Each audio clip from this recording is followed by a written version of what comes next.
नमस्कार दोस्तों, बहुत बहुत स्वागत है आपके अपने ही चैनल टेक्निकल क्लास में।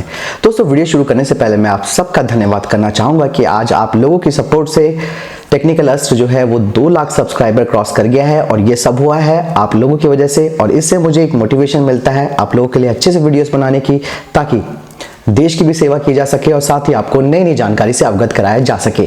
दोस्तों, आपका मैं आभारी हूं कि आप लोगों ने इतना सपोर्ट दिया और आगे भी देते रहेंगे। तो चलिए डिफेंस अपडेट्स की शुरुआत करते हैं। दोस्तों, यहाँ पे पहली खबर की बात करते हैं तो आ रही है पुलवामा से। जम्मू कश्मीर में सुरक्षा बलों को एक बड़ी कामयाबी मिली है। पुलवामा जिले में शनिवार को सुरक्षा बलों और आतंकवादियों के बीच मुठभेड़ में 2 आतंकवादी और 1 मददगार मारा गया है।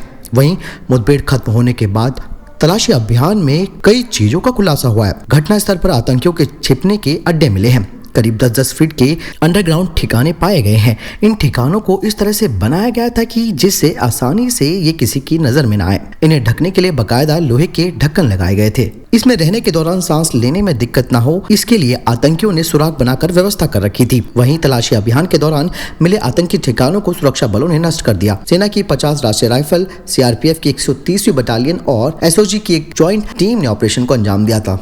दोस्तों, सोचने वाली बात है कि आखिर इन आतंकियों को रहने के लिए इस तरीके के अंडरग्राउंड जगह बनाने की जरूरत क्यों पड़ी, यानी कि और कोई काम धंधा इन लोगों के पास है नहीं और आतंकी घटनाओं को अंजाम देने के लिए किस तरीके से जमीन के नीचे रह रहे थे, वाकई में सोचने वाली बात है। वहीं अगली खबर की बात करते हैं तो रूस की तरफ से आ रही है। रूस की डिफेंस मिनिस्ट्री ने latest heavy flame thrower vehicle, जिसे तोशका भी कहा जाता है, उसे भारतीय सेना को ऑफर किया है, जिसका इस्तेमाल दुश्मनों को हराने के लिए किया जा सकता है।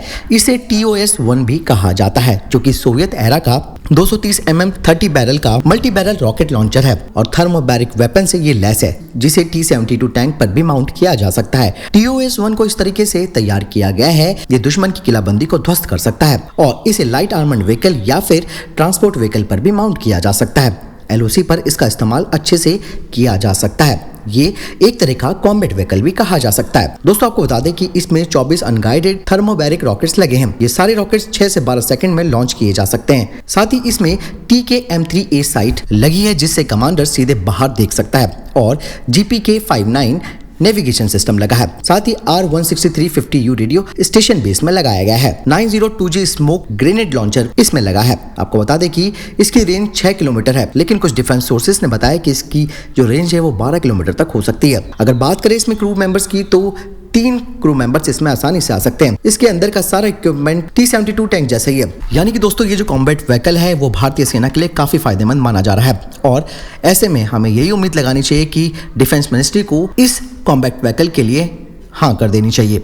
बाकी आपको क्या लगता है, आप जरूर मुझे कमेंट बॉक्स में लिख के बताएं। दोस्तों, अगली खबर की बात करते हैं तो वो AMCA को लेकर आ रही है। AMCA जो कि भारत का 5वीं पीढ़ी का लड़ाकू कार्यक्रम है, उसके डिजाइनिंग फेज की कुछ तस्वीरें हमारे सामने आई हैं। AMCA रेंडरिंग में डाइवर्टलेट सुपरसोनिक इनलेट यानी कि DSI एयर इनटेक का इस्तेमाल किया गया है। जो इनटेक के सामने एक 3D बम्प भी शामिल है, जिसके बारे में एरोनॉटिकल डेवलपमेंट एजेंसी यानी कि ADA ने भी इसकी पुष्टि कर दी है, लेकिन अभी तक इसे आधिकारिक रेंडरिंग और स्केल मॉडल पर देखा जा सकता है। इस साल के मध्य तक AMCA का अंतिम डिजाइन तैयार किया जाना था और हैदराबाद से वेम टेक्नोलॉजी प्राइवेट लिमिटेड को इसके कंपन परीक्षणों के लिए जमीनी परीक्षण विमान के साथ साथ RCS परीक्षण के लिए AMCA का 1:1 स्केल मॉडल विकसित करने का काम भी सौंपा गया था। दोस्तों, दूसरी इमेज में AMCA को 4 सॉलिड फ्यूल डक्टेड रैमजेट यानी कि SFDR से परे दिखाती है, जो कि अपने आंतरिक हथियारों की खाड़ी में विजुअल रेंज मिसाइलें हैं। और नीचे दी गई जो तीसरी इमेज है उसमें ADA द्वारा प्रस्तावित AMCA के कॉकपिट लेआउट को दिखाया गया है।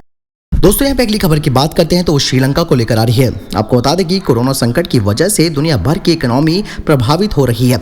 इसका असर भारत के पड़ोसी मुल्क श्रीलंका पर भी पड़ा है। श्रीलंका की सरकार इस हालात से निपटने के लिए तमाम प्रयास कर रही है। इसी के तहत अब विदेशी मुद्रा भंडार को मजबूत करने पर जोर दिया जा रहा है। यही वजह है कि श्रीलंका की सरकार भारतीय रिजर्व बैंक के साथ $40 करोड़ मुद्रा की अदला बदली करने का करार करने जा रही है। इसकी जानकारी देते हुए श्रीलंका के सूचना एवं संचार मंत्री ने कहा कि केंद्रीय मंत्रिमंडल ने प्रधानमंत्री महिंदा राजपक्षे द्वारा रखे गए रिजर्व बैंक के साथ वित्तीय सुविधा के करार संबंधी प्रस्ताव को मंजूरी दे दी है।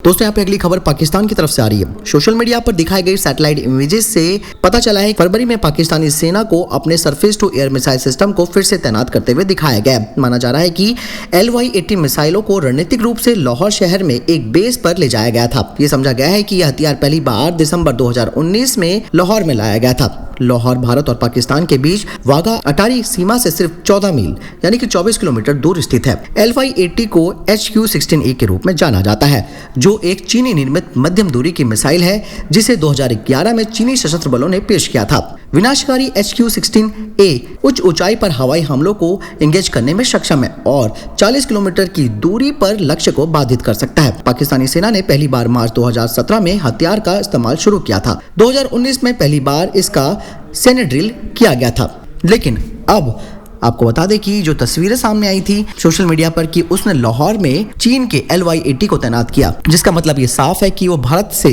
किसी भी तरीके से पंगे लेने की सोच रहा था। हालांकि दोस्तों इस वक्त अब S-400 डिफेंस सिस्टम की बहुत जरूरत महसूस हो रही है, क्योंकि पाकिस्तान चीन द्वारा निर्मित इस तरीके की जो मिसाइलें हैं उनका इस्तेमाल कर सकता है और इनका जवाब सिर्फ S-400 दे सकता है। अगली खबर की बात करते हैं, वो भी पाकिस्तान की तरफ से आ रही है। पाकिस्तान की नेवी ने उत्तरी अरब सागर में कई एंटीशिप मिसाइलें टेस्ट फायरिंग की है। मिसाइलें सरफेस शिप, फिक्स्ड और रोटरी विंग एयरक्राफ्ट से फायर की गई। नेवी के प्रवक्ता रियर एडमिरल अरशद जावेद ने ये जानकारी दी। Chief of naval staff admiral Zafar Mahmood Abbasi इस दौरान मौजूद रहे।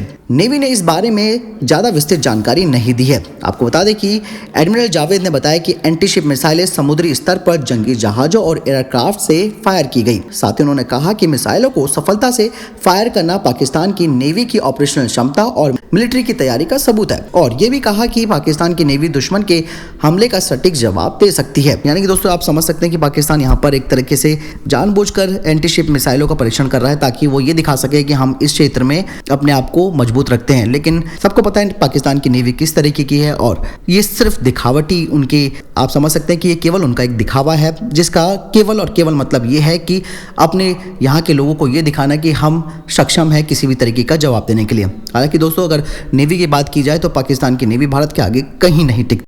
तो दोस्तों ये थे अभी तक की टॉप डिफेंस और स्पेस अपडेट्स। वीडियो के संबंध में कोई प्रश्न जवाब या आपका सवाल आप जरूर मुझे कमेंट बॉक्स में लिखकर पूछ सकते हैं। इस वीडियो के लिए इतना ही, मिलता हूं एक नए वीडियो के साथ, तब तक अपना ख्याल रखिएगा। जय हिंद, जय भारत।